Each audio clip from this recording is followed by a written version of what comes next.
Good morning. কেমন আছো বলো তো সবাই? আশা করছি তোমরা সবাই ভালো আছো, আর আমরাও না বেশ ভালো আছি। আমার আরও একটি নতুন ব্লগে আবারও তোমাদেরকে স্বাগত জানাচ্ছি। তো ঘড়িতে বাজে এখন সকাল 7:30, আর আমি এখন থেকেই আমার ব্লগটা শুরু করেছি। অনেকটা সকালে উঠেছি, যেহেতু মেয়ের স্কুল সকাল সকাল, তো সেই কারণে সকালে তো আমাকে উঠতেই হয়। আর এদিকে দেখো এসে রোদটা এত সুন্দর লাগছে, তো সেটা একটু ক্যামেরাবন্দি করে নিলাম। স্নান ধান করে ছাদে চলে এসেছি গোপোষণার সেবা দেব। আর আজকে ঘুম থেকে উঠে মেয়েকে স্কুলে পাঠিয়ে, মেয়ের টিফিন রেডি করে স্কুলে পাঠিয়ে না একটুকু বসিনি, জানো তো, খুব তাড়াহুড়ো করেই স্নানটা করে নিয়েছি।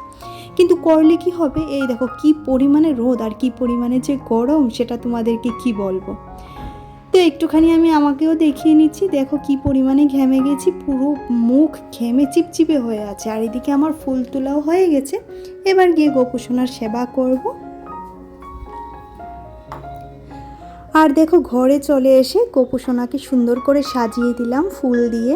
আর এই যে গোপোষণাকে সাজিয়েছি, কেমন লেগেছে অবশ্যই জানাবে। আর তোমরা সবাই গোপোষণাকে ভীষণ ভালোবাসো, তো সেই কারণে বারবার করে দেখাই। আর এদিকে রান্না বসাতে চলে এলাম। রান্না বসাবো না, এখন চা নেব। চা নিয়ে চাটা খেতে খেতেই বাঁধাকপিটা সেদ্ধ হয়ে যাবে আর ভাতটাও হয়ে যাবে, জানো তো। এভাবে না কাজের ফাঁকে ফাঁকে একটু একটু করে কাজটা করে নিই, কেন বলো তো, যেহেতু একা হাতের সংসার, এইমাত্র যদি আমি কাজের ফাঁকে ফাঁকে এই সমস্ত কিছু না শেষ করি, তাহলে আমারই অনেকটা সমস্যা হয়ে যায়, জানো তো। আর এদিকে দেখো চাটা এই যে করে নিলাম, আমার জন্য দুখানা বিস্কিটও নিয়ে নিলাম চায়ের সাথে। এবার ওই বাঁধাকপিটা বসিয়ে দেবো, সাথে ভাতটাও বসিয়ে দেবো, একই সাথে হতে থাকুক। যতক্ষণে চা খেয়ে আসবো ততক্ষণে এগুলা কমপ্লিট হয়ে যাবে। আর তারপর একটু সবজি কাটতে হবে আজকে, দেখা যাচ্ছে একটুখানি ঝিঙেটা কেটে নিই। আর দায়ের কালারটা এমন হয়ে আছে কারণ এটাতে আমি ওই কচুর মুখি কেটেছিলাম, তার জন্য এমন হয়েছে। আর এদিকে দেখো ঝিঙেটা কাটছি, কচুর মুখি আর ঝিঙে দিয়ে একখানা তরকারি করব। আর হবে বাঁধাকপি দিয়ে চিংড়ি মাছ, ছোটো চিংড়ি মাছ, তো সেটাই করব। আর তোমাদেরকে একটা কথা জানিয়ে রাখছি, আজকে থেকে মানে এই ভিডিওটা তোমরা যখন থেকে দেখছো তখন থেকে কিন্তু ভিডিও প্রতিদিন বিকেল 4টায় দেওয়ার চেষ্টা করব, কারণ একটাটা আমার জন্য অনেক সময়, মানে অনেক তাড়াহুড়ো হয়ে যায় দুপুর 1টা। কারণ মেয়ে যেহেতু স্কুল থেকে আসে, তাকে স্নান করানো খাওয়ানো সমস্ত বিষয় তো থাকেই, তারপরেও ওকে ওর পড়াশোনা নিয়ে বসতে হয়, তো সব কিছু মিলিয়ে না আমার একটু অসুবিধাই হয়ে যায়, জানো তো, সেই কারণে 4টায় দেব।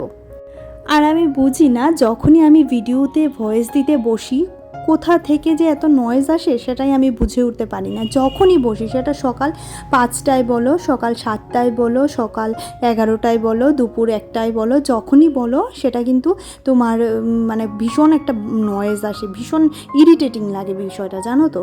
সেটা মানে বাইরেরও হয়, আবার অনেক সময় দেখা যায় মানে আমার ঘরেও হয়, সেটা বলে লাভ নেই। অনেক সময় মিঠি অনেক নয়েজ করে, তো সে তো বাচ্চা বোঝে না। আর এদিকে দেখো আমার ভাত হয়ে গেছে, ভাত হওয়ার পর ভাতটাকে উপরও দিয়ে দিয়েছি। আর এখানে বাঁধাকপিটা বসিয়ে দেব, দিয়ে দিলাম তেলে কালো জিরে আর কাঁচা লঙ্কা, সাথে ডুমু ডুমু করে কেটে রাখা আলুটাকে দিয়ে ভালো করে ভাজা ভাজা করে, ওই নুন আর হলুদ দিয়ে আলুটাকে ভাজা ভাজা করে এটাতে চিংড়ি মাছও দিয়ে দেবো। চিংড়ি মাছটা খুব সুন্দর হয়ে ভাজা ভাজা করার পর তারপর দিয়ে দেবো ভাপিয়ে রাখা, মানে সেদ্ধ করে রাখা বাঁধাকপিটা। আর যেহেতু অফ সিজনের বাঁধাকপি, ভীষণ নোংরা একটা গন্ধ করে বাঁধাকপিতে, কেটে ফ্রিজে রেখেছিলাম, পুরো ফ্রিজের মধ্যে গন্ধ হয়ে গেছে, জানো তো। আমারই ভুল হয়েছে, একটা ঢাকনা দিয়ে রাখলে ভালো হতো। আর এদিকে দেখো চিংড়ি মাছটা দিয়ে দিলাম। আর চিংড়ি মাছ দিয়ে, কচু চিংড়ি দিয়ে বাঁধাকপি বেশ অনেক দিন পর খাওয়া হচ্ছে। আর এদিকে বাঁধাকপিটা দিয়ে দিলাম। এবার একে একে সমস্ত মশলা দিয়ে দেবো, একটুখানি হলুদ, নুন আর জিরের গুঁড়ো দিয়ে দেবো, আর একটুখানি চিনি দিয়ে দেবো, আর একটু লাল লঙ্কার গুঁড়ো দিয়ে দেবো, যাতে কালারটা ভীষণ সুন্দর আসে, সেই কারণে। আর বাঁধাকপিটা খেতেও ভীষণ ভালো হয়েছিল, বেশ ভালো হয়েছিল। আর আজকে একটু সময়ের জন্য শাশুড়ি মা এসেছিলো, কিন্তু সেটা আবার তোমাদের সাথে শেয়ার করতে পারিনি, জানো তো, কারণ তখন আমি মিঠির পড়াশোনা নিয়ে বসেছিলাম। আর যখন মিঠির পড়াশোনা নিয়ে বসি, তখন কোনো রকম ভিডিও আমি করি না, বা কোনো রকম কথা আমি মিঠির সামনে বলি না, না হলে ওর ভীষণই অসুবিধে হয়। আর এদিকে যে বাঁধাকপি দিয়ে চিংড়ি মাছের লুকটা কেমন হয়েছে অবশ্যই জানিও। তারপর গ্যাসটা মুছতে চলে আসলাম। সেটা তো প্রতিদিনের একবারে যদি দুবার রান্না করি দুবারের কাজ, যদি তিনবার রান্না করি তিনবারের কাজ, সেটা তো আর বলে লাভ নেই। তো গ্যাসটা মুছে এই মুহূর্তে কিন্তু আমার ভীষণ গরম লাগছে, জানো তো, এতটা গরম লাগছে যে গরমটা আর নেওয়া যাচ্ছে না, এত ভীষণ গরম। এই কিছুদিন ধরে একদম ভাদ্র মাসের পচা গরম ফেলেছে।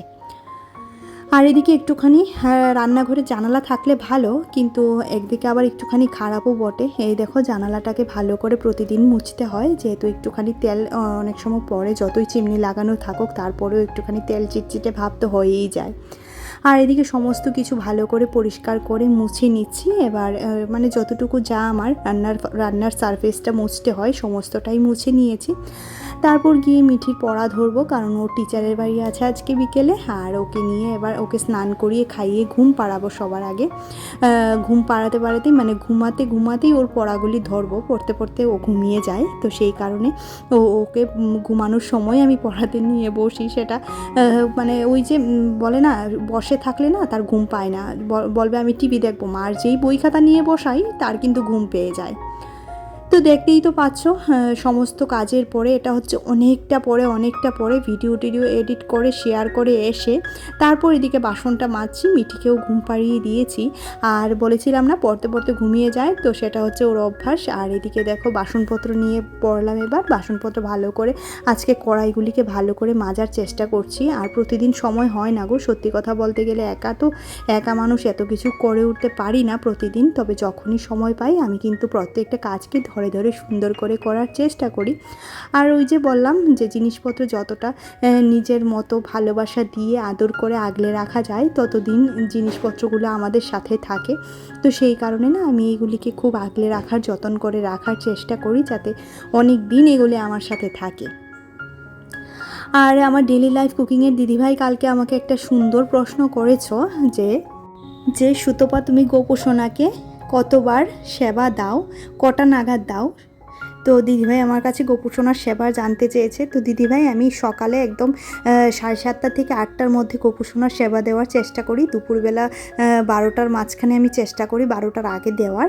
আর সন্ধ্যের সময় যেভাবে সন্ধে দিই তার পরপরই আমি সন্ধ্যের সাথেই পুজোটা দিয়ে নিই, কারণ ওই রাত্রিবেলা করে এত দেরি করে ঘুম পাড়ানো আমার পক্ষে সম্ভব হয় না। আর তুমি বলেছো যে সরপুঁটি মাছ দেখতে কিন্তু খুব সুন্দর হয়, খেতেও ভালো, আর রান্নাটাও সুন্দর হয়েছে, কচুর শাকটা। অসংখ্য ধন্যবাদ দিদিভাই, এত সুন্দর করে তুমি যে তুমি তোমার সময় দিয়ে আমার ভিডিওটা দেখো, তার জন্য অসংখ্য ধন্যবাদ দিদিভাই। মাই সিম্পল লাইফ সরস্বতী থেকে বলেছে খুব ভালো, অসংখ্য ধন্যবাদ আমার নতুন বন্ধু। আর রুম্পা দিদিভাই বলেছে খুব সুন্দর।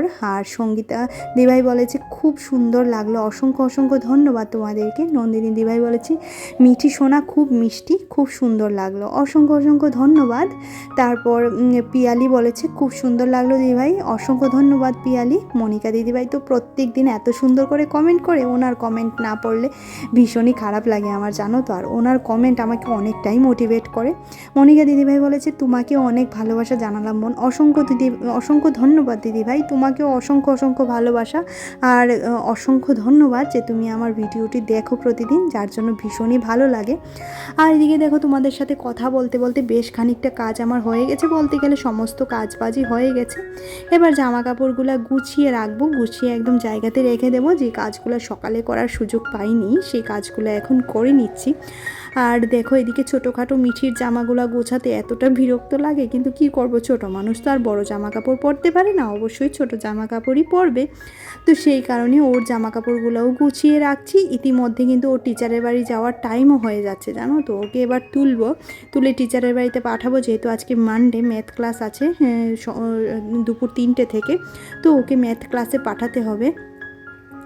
মানডের সাথে সাথে দেখছি এখন ওয়েডনেসডেতেও ওরা ক্লাস নিচ্ছে, কিন্তু আমার ভালোই ক্লাস এক্সট্রা নিলে, কিন্তু ওই যে এসে খেয়ে ঘুমোতে তো 1টা বাজে, মানে স্কুল থেকে আসে 11টায়, এসে ঘুমোতে প্রায় 1টা বেজে যায়। তারপর ওই 3টা 2:30 ওকে তোলা ভীষণ কষ্টদায়ক হয়ে যায়, জানো তো। তারপরেও ওকে তুলে পাঠাই টিচারের বাড়িতে, যেহেতু ক্লাসটা সপ্তাহে 2 দিনই মাত্র করায়, মানে 1 দিনই করায়, এক্সট্রা হলে 2 দিন। আর এদিকে দেখো আমার এই ঘরে বিছানাটাও সুন্দর করে গুছিয়ে নিচ্ছে। ওই যে বললাম যা আছে যতটুকু আছে সমস্ত কিছু গুছিয়ে রাখাই হচ্ছে আমাদের মেয়েদের ধর্ম। আর তোমরা জানিও যে বিকেল 4টায় যদি ভিডিও আসে তোমাদের কোনো অসুবিধা হবে কি না সেটা জানিও, কারণ দুপুর 1টায় আমার অনেকটাই চাপ হয়ে যায়। আবারও বলছি, তো সকালে না ঘরটা উপর করে মুছেছি, খুব ভালো করে মোছা হয়নি। আর আমার এই করতে করতে না সারাটা দিন কেটে যায় জানো তো। তো যেহেতু জামা কাপড়গুলো গোছালাম, ঘরটা ঝাড় দিলাম, মনে মনে ভাবলাম যে একটুখানি ঘরটাও মুছে নিই, তাহলে ঘরটা বেশ পরিষ্কার লাগবে, বিকেলের কাজটাও অন্তত একটু কমবে আমার। আর এদিকে ঘরটা মুছে নিচ্ছি, ওই ঘরটাও মুছে রেখে এসেছি। আর মিঠি মার বললামই তো টিচারের টাইম হয়ে গেছে, এবার আমরা খাবো। খেয়ে ওর পাপা মিঠিকে নিয়ে যাবে, মিঠিকে নিয়ে ওর টিচারের বাড়িতে দিয়ে আসবে। আর আমাদের লাঞ্চ মেনুটা আবারও শেয়ার করছি, এই যে বাঁধাকপি দিয়ে কচু চিংড়ি দিয়ে, আর এটা হচ্ছে ওই কচুর মুখি আর ঝিঙে দিয়ে শুটকি মাছের তরকারি, এটা ছিল চন্দনা ইলিশ শুটকি, তো সেটা দিয়ে রান্না করেছিলাম। আর এটা হচ্ছে বিকেলবেলা, বলতে গেলে হ্যাঁ বিকেলবেলাই, এখন বাজে 5:30। মেয়েকে টিফিনে দিচ্ছি আজকে পাউরুটি আর দুধ, যদিও বা সে এটা খেতে চাইবে না, তাকে জোর করে খাওয়াবো, কারণ দুধটা সে ওই যে বললাম দুধ সে কিছুর সাথেই খেতে চায় না, কিন্তু খালি দুধটাই সে বেশি খেতে ভালোবাসে। কিন্তু প্রত্যেক দিন তো আর খালি দুধ দেওয়া যায় না। আর এই যে গ্যাসের মধ্যে একটুখানি দুধ পড়েছে, সেটাও সঙ্গে সঙ্গে মুছে নিলাম। সঙ্গের কাজ সঙ্গে করে নিলে অনেকটাই তাড়াতাড়ি কাজ হয়ে যায়, আর সংসারটাও গোছানো থাকে, গ্যাসটাও মোছা থাকে, পরিষ্কার পরিচ্ছন্ন থাকে। তো কোনো কাজ না আমি ফেলে রাখি না যে এখন এটা করতে পারিনি পরে করবো, এরকম কখনোই আমি করি না। আমার যখনকার কাজ তখনই করে নিতে ভালো লাগে, আর আমি সেটাই করে নেওয়ার চেষ্টা করি। আর এই যে মিঠি মাকে আমি খাইয়ে দিচ্ছি, সে কিন্তু খেতে চাইছে না তোমাদের জন্য, তাই ভিডিওটা ধরলাম। আর মিঠি মা যাওয়ার পরে সন্ধে দিলাম, পুজো দিয়ে গোপোষণাকে নিদ্রাও দিয়ে দিচ্ছি। তো আজকে মানে গোপোষণাকে শয়ন দিয়ে দিচ্ছি। তো চলো আজকের মতো ভিডিওটি এখানেই রাখছি। তাহলে ভিডিওটি কিছু ভালো লাগলে অবশ্যই লাইক করে দিও, কমেন্ট করে জানিও কি ভালো লেগেছে। আর যারা সাবস্ক্রাইব করোনি প্লিজ আমার চ্যানেলটাকে সাবস্ক্রাইব করে দিও, পাশে থাকা বেল আইকনটাও ক্লিক করে দিও। আর যারা কাজটি করে রেখেছো তাদেরকে তো জানাচ্ছি অসংখ্য ধন্যবাদ। আজকে রাখছি, তাহলে দেখা হচ্ছে পরবর্তী আরও একটা ব্লগে। ততক্ষণের মতো সবাই ভালো থেকো, সুস্থ থেকো।